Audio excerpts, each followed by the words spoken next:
All right, everybody, shop teacher here. Got another video for you, so let me get this started. We're going to do this one on Screencastify.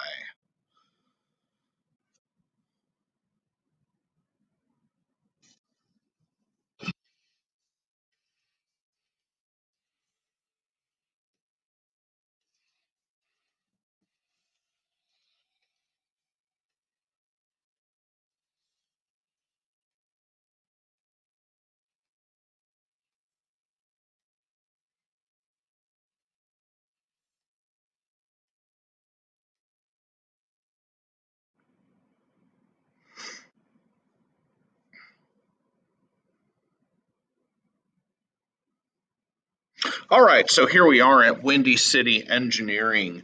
We are going to rebuild a Chevy short block. I do have a video out there about the difference between a long block and short block. It has nothing to do with the size of the engine.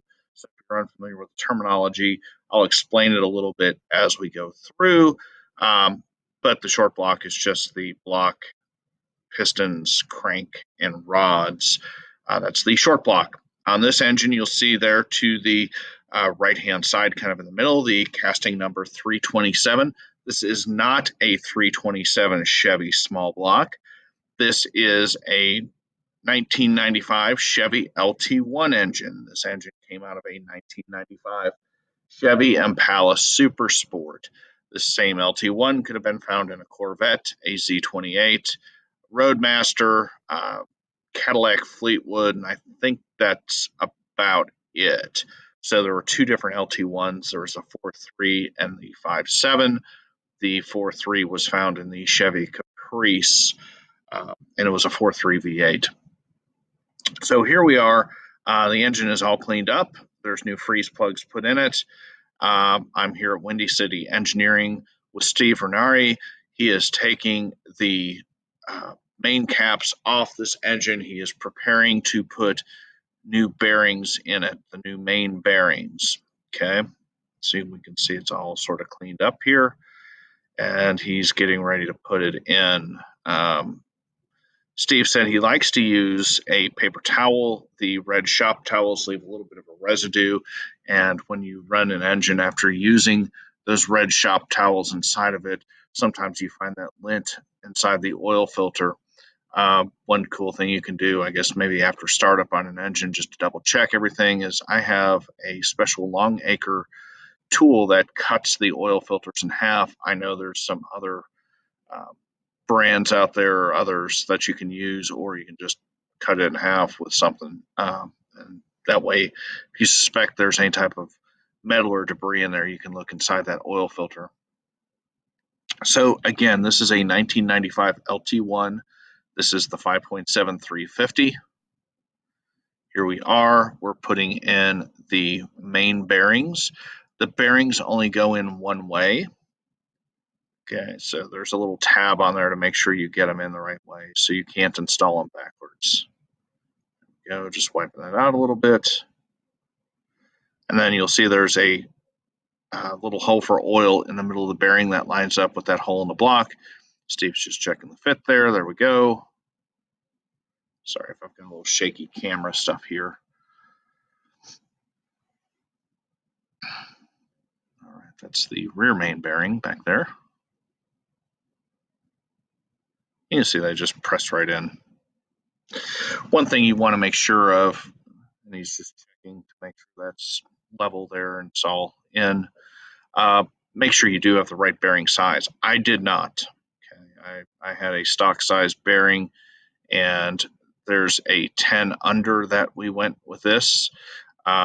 We ground that crank down a little bit, so using a stock main bearing size in there probably would have had some consequences there. So if we're going to grind the crank, we want to make sure we've got the right size bearing. My advice would be to whoever's doing the build, get the parts from them or have them order the parts. Even if you're going to build it, when they're machining it, you may want to pay a little bit extra money maybe to have them order the right parts for you, because that can be a real pain in the future if you don't have that done right. Now, Steve is an engine tech distributor. He's a large engine tech distributor here in the city of Chicago. They have a big warehouse. so they've got everything in stock. Engine Tech does make some very good quality rebuild kits.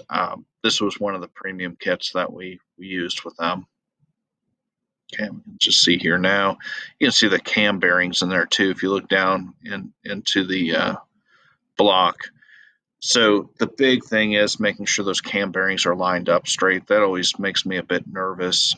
That's the one thing I don't like are cam bearings.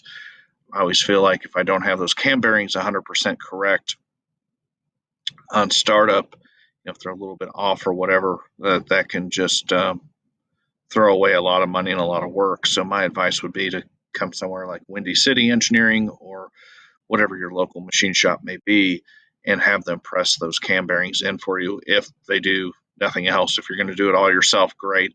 But I would say get those cam bearings installed. They are, to me, and that's just me, a bit, I don't know if I would call it overwhelming or intimidating, whatever the case is. You can tell I've mentioned this multiple times that I don't like them. Okay, there we are. Just that casting number on the side, 327. And again, this is not a 327 cubic inch. This is a 350. There we go. So I kind of messed up there, but that was Steve getting ready to put the cam in. He did not use any type of special tool. He just put it straight in. The cam bearing is pre-lubed in there, so he put some type of assembly lube on it. So the cam bearing, the cam shaft has, and you can see that kind of orangish, reddish assembly lube on it. Okay. There we go. We're just putting some assembly lube. He buys bulk lube, so he has a certain type, the Clevite engine bearing pre-lube that he buys in bulk, and that's what he uses. I think probably any type of parts store, carparts.com, anywhere like that, you could probably get this stuff. Okay, there we are, just putting it into the main bearings. Now, if we don't have these the pre-lube on there, don't use just motor oil. We want to use like a build lubricant, assembly lube on there so that we don't have metal on metal grinding when the engine starts up. Okay, here we are dropping the crank down.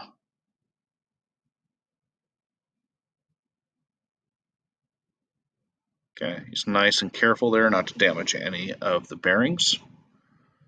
Give it a little bit of rotation there just to kind of make sure everything fits okay. You can see the assembly lube is on the crankshaft now.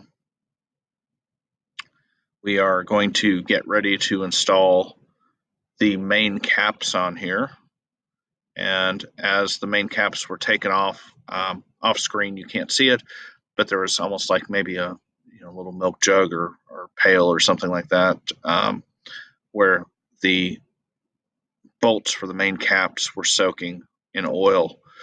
So the other thing here, you can see he's rotating the crankshaft around, and we're just making sure that it's not dragging on anything.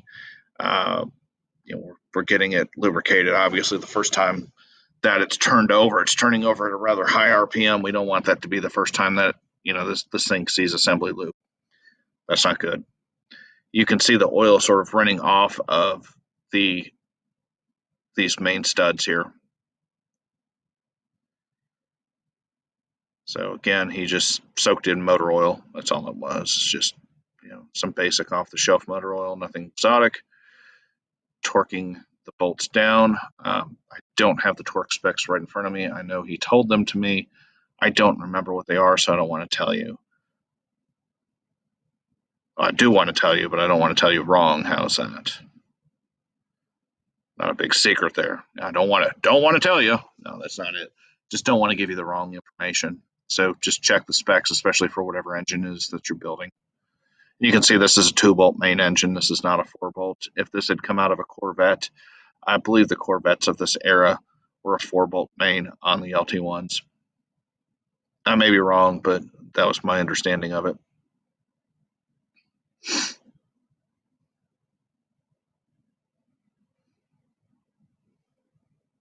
a 4-bolt main engine probably would have been better in the application that we're doing. This is going into a 95 Chevy S or 97 Chevy S10 pickup. That's going to see a little street and track action. Eventually the engine will be upgraded, but that's what we have for now. This is just kind of a learning experience little project here. Okay, so what we have going on here, this is a dial gauge indicator. We're putting it on the crank snout. It's going to be set to 0, and we are going to check for end play. When I say we, that means I will be holding the camera, and Steve is going to be doing all the hard, technical, thoughtful work here. I just happen to be holding the camera. Isn't that amazing? So we are assembling the engine. I mean, I'm watching. I don't want to damage anything that he's done here. So we just have basically like a little pry bar, large screwdriver, something like that, and he is moving the crankshaft back and forth. Set on 0. We don't want it to go above 3 either direction, and we're like 2.5 or so, 2.2 maybe that direction. We go maybe close to 3, but not quite. So we're safe. We're good.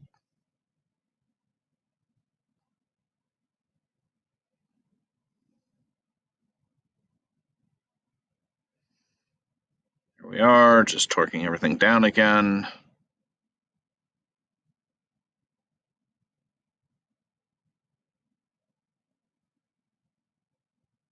So if you're wondering why I chose the LT-1, there's a few reasons. One, I bought a 95 Impala from a Copart auction for $200. The car was just not in that great a shape. The LT-1's an interesting engine. It's a pre-runner to the LS series of engines. So nothing on this engine is really interchangeable with a small block Chevy. And by nothing, I mean the heads and a lot of that. Here we go. Just checking the end shaft play again. So if you have one of these LT-1s, you can't, it's difficult to swap out parts. I shouldn't say it's impossible, but it's very difficult. The water pump is different. It's a cam-driven water pump. The distributor is on the front of the motor. It's this weird system called OptiSpark. And here we are, just rotating the crank again to make sure it's not dragging on anything, making weird noises, all that, which is good here. So the OptiSpark system was not that awesome. Hold on, let me pause here for a second to explain what he's doing. So after the bolts are torqued, a lot of people will come in and mark them that they're torqued. So he explained why he's doing this to me, and I'll tell you here in a second. But if we are to leave and come back, or we forgot, this just tells us, one, that the bolts are torqued. The other reason you'll see if you buy an engine, maybe off the internet or at a machine shop, whatever the case is, you may see a bunch of yellow marks, red marks, pink marks, whatever color they use. The color, I don't know, means much of anything, but that allows him to see if the engine's been tampered with in any type of warranty case. Okay, so here we are putting in the connecting rod bearings. Again, we want to make sure we have the right size for what the crankshaft was ground to.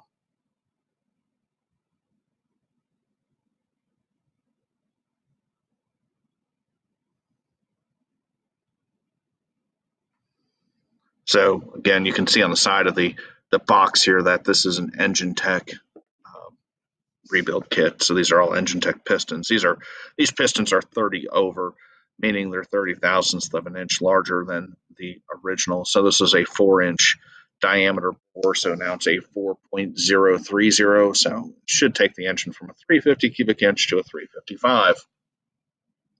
But I was explaining the OptiSpark system just a minute ago. So that OptiSpark was sort of the Achilles heel, so to speak, of this LT-1 engine. It was a distributor system that went behind the water pump. And as you know, the water pump sometimes has a tendency to leak, and that would leak into the OptiSpark system. Some of the earlier systems had some issues with ozone that ended up destroying the systems.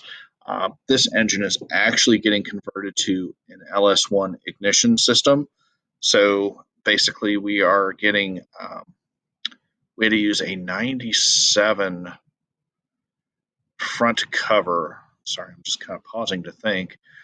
And then we're using a 411 PCM out of like a 03 Tahoe and LS wiring, so it just makes it more tunable. Okay, what he's doing here, you can see he's putting oil in the cylinders. Okay, just adjusting the crankshaft a little bit. It's going to go through, and see, he's just going to kind of pop that in. There we go. We just want to make sure it's not rubbing metal on metal. Okay, you can see that tool. You'll need one of these. This is a ring compressor to compress the rings so you don't damage the rings when you're putting them in. That's a very, very nice tool that he has. He was explaining that's about a $50 or $60 collar.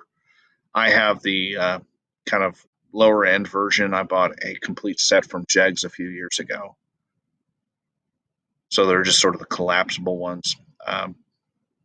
There's a very high-tech piston installation tool, just a hammer with a red rag on there, just so that it doesn't cause any damage or scarring on there. Let's put a little engine oil on there. Oh, sorry, assembly lube, not engine oil.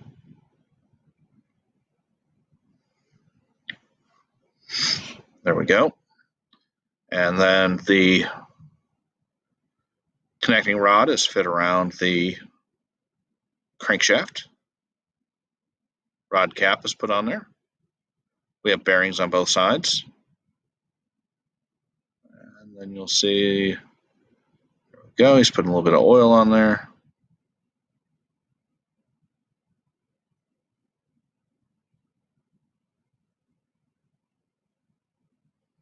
And these are all just the stock bolts and nuts on there. So we did not upgrade to like an ARP or anything like that. I do have an ARP head stud.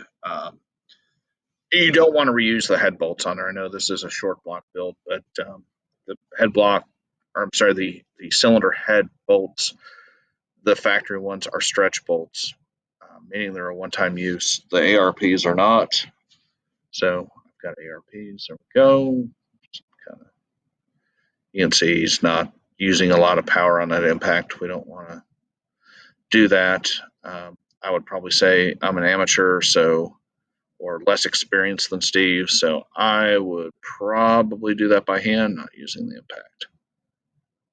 Okay, we're just looking here, just make sure that the piston sets right. Everything looks good to him. You saw a little dot on that piston. If you need to, maybe you can go back to it, but that dot goes to the front of the engine, so that way you know you're getting your pistons in correctly.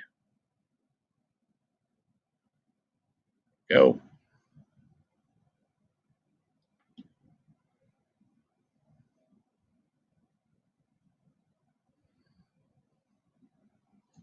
The whole build time for us on this, I think, was around an hour or so. This video is condensed down to a half hour. I cut out some of the more repetitive things, but I did want to give you a real-time look, for the most part, of what it's like putting an engine together. So I cut out a few things, but like I said, it was mostly the repetitive stuff. So I just want to give everybody a full clue. I would say that, most folks with some good mechanical knowledge, even if you haven't done this before, you can probably get this done, in an hour or two. Again, I would probably avoid the impact gun. Not criticizing his work by any means. He does this all day, every day. He's been doing it for a long time, so he feels comfortable with it. I don't. I would probably ruin something there. Okay, now we can see the pistons popping up and down there. There we go. See the valve reliefs in the pistons. Your engine may look a little bit different depending on what you have. Go. Got another piston going in. I think this may be the last one.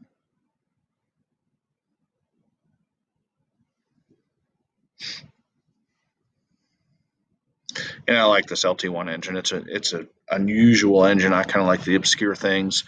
They're just an interesting engine to me. That's why I chose it. I know it wasn't the best choice. There's not a lot you can do with it. I didn't plan on doing a lot with it. We're putting this into a truck where we're going to teach my youngest child how to drag race. He's just a teenager, so the truck will be built to handle much more power than what this engine is. But this will be a good, what I felt like a reliable engine. Where eventually we can work up to the LS Turbo. We do have a 5.3 here in the shop that hasn't been touched yet.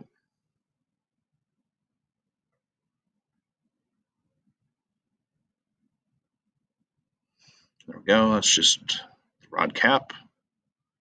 And those should only go on one way. The other thing I would recommend as well when you do this is to label the rods and the caps as they come out. It's much easier to put them all back together. It's better to put them back together in the place that they came out of. There we go. Just pops on.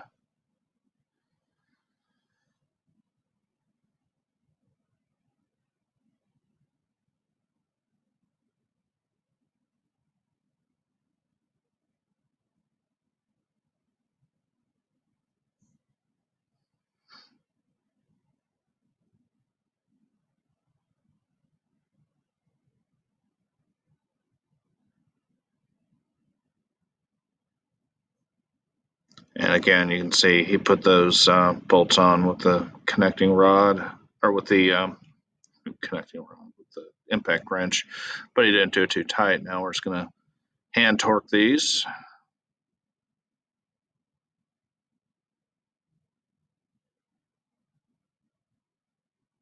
And everything is oiled.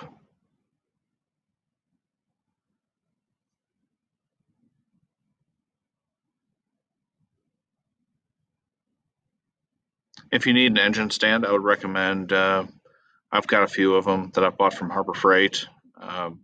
If it's going to be a single use or used just a few times, I've had some that I've had for a few years. They're not too bad. You can usually find the coupon for about $50 or so to get one of them.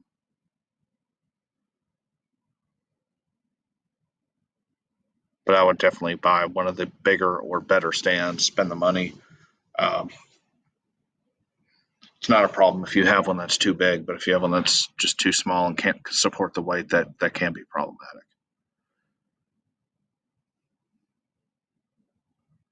Those things will literally last a lifetime. Okay, here we are just torquing. And again, I can't remember the torque specs, so I'm not going to give those to you. I don't want to give out some wrong information and then have your engine blow up. So check with your engine builder on torque specs. And I'm sure you could probably look those up online as well if you don't have an engine builder. If you don't have an engine builder, Windy City Engineering.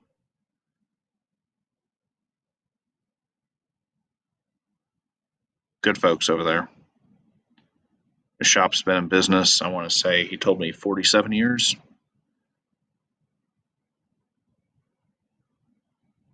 Okay, so what we're looking at there is the bolt in that connecting rod. So you want to make sure you don't pull that bolt up when you're tightening it in. So we want to tighten it, but we don't want to pull the bolt all the way up. That can be a problem. These bolts are pressed in.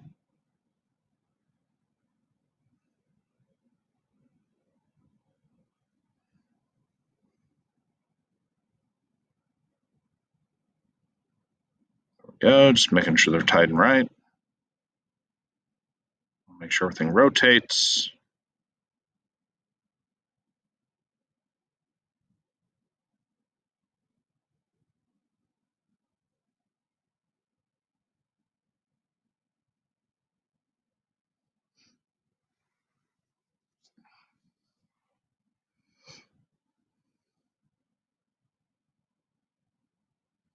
So this engine was all blasted clean. We also decked it. So if you're going to build one, I would recommend spending the money to get it done correctly and properly.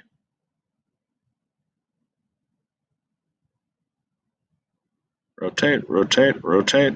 There we go. Keep rotating. And there is a special tool that you can get for the crankshaft. You'll see it's just like a large socket. It fits in the keyway, and that will allow you to easily rotate the engine. That was an issue I had with this engine previously, was I was trying to rotate the crank. I did not have the tool. I got a little lazy, used the crankshaft bolt, and it snapped off in there. So we had to get a different crank. Okay. And there he is, just marking those bolts. That way somebody knows they're going back behind us. They have been torqued. And then, again, for his warranty purposes, he does that so that he knows if I've tampered with the engine or not. So he doesn't want to pay out a claim on my stupidity. Can't say that I blame him. Okay, there we go. Torque, torque, torque. And again, notice all of the connecting rod bolts and nuts are oiled.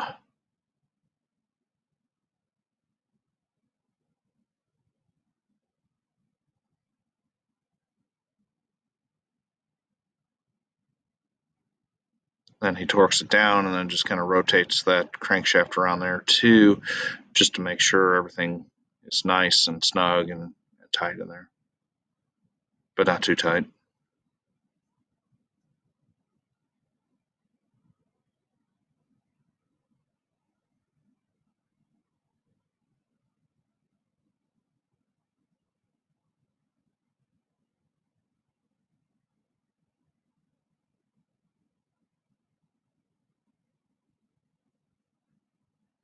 Okay, you see something there right in the middle of that rear main. That's for the, oh, here we go. We got a little sound.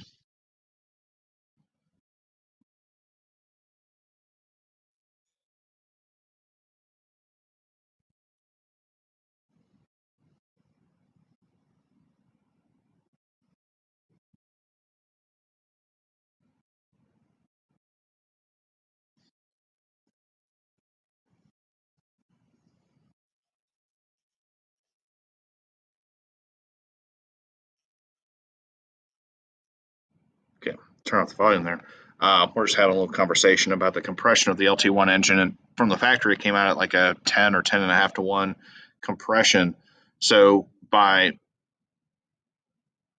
basically grinding down that deck a little bit, by what they call decking the engine, that's going to give it a little higher compression as well as the larger piston in there. So I'm guessing we should be pretty close to an 11 to 1 compression, which is very, very high for a factory engine, which made this LT-1 very unique.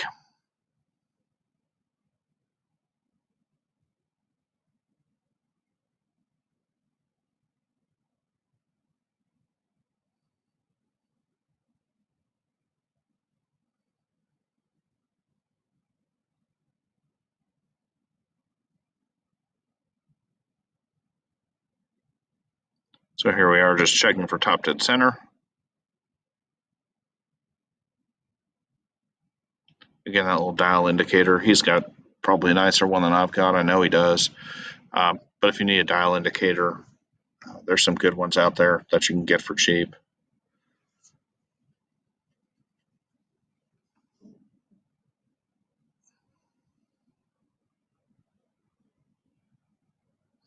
So what he's going to do here is, now that he has that top dead center,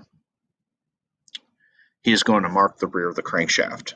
And that way he'll know where that crankshaft is in relation to top dead center. So if he wants to drop a distributor in there, which the LT-1 does not have a rear distributor, like the Chevy small blocks have.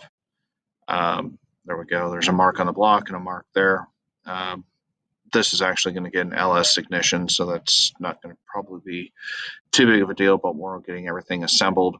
I'm putting heads on and all that, and rocker arms. I'll know where top dead center is on this engine. So that's a really nice thing. I've never really thought about that. Or when you're putting your balancer on, you need to know top dead center. that's just a nice way of marking it. It's a great way of marking it. So that is it. The engine is all assembled. It's all done. Um, if you have any questions, drop us a comment below. But that is it. 30 minutes. I would say that like I said, I cut out some of the stuff there where we're running and getting parts or tools or whatever. But it was probably a little right around an hour job to get this whole short block completely done. So I hope you enjoyed the video. I'm going to do another one soon where we do a complete long block on a Ford 302 with some aluminum heads. So you'll get to see that. But stay tuned, share, like, subscribe. If you need anything, obviously Windy City Engineering is the place to go for that. And until next time, this is the Shop Teacher. Let me figure out how to get out of the Screencastify. And we will call it a day, guys. Thanks for attending class. There it is. You can see I'm buying one of these on-air things because this is the fourth time I actually did this production. I kept getting interrupted. So yes, I want to put one of these outside of my classroom. That shows that I am on the air. So thanks, guys. Appreciate it.